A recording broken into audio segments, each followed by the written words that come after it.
それを絵で表せっての。みんな一緒の設定ではあったんだよ。頭の中では。くしゃみ助かる。失礼しました。うわ、なんか来た。くしゃみ助かる。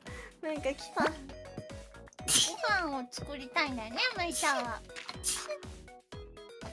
くしゃみ助かる。うるさいよ。文章なんだからこっちとら。しゃがんやない。なんか違うんじゃない？しゃがんやない。なんか違うんだよ、きっと。しゃがんやない。そうね。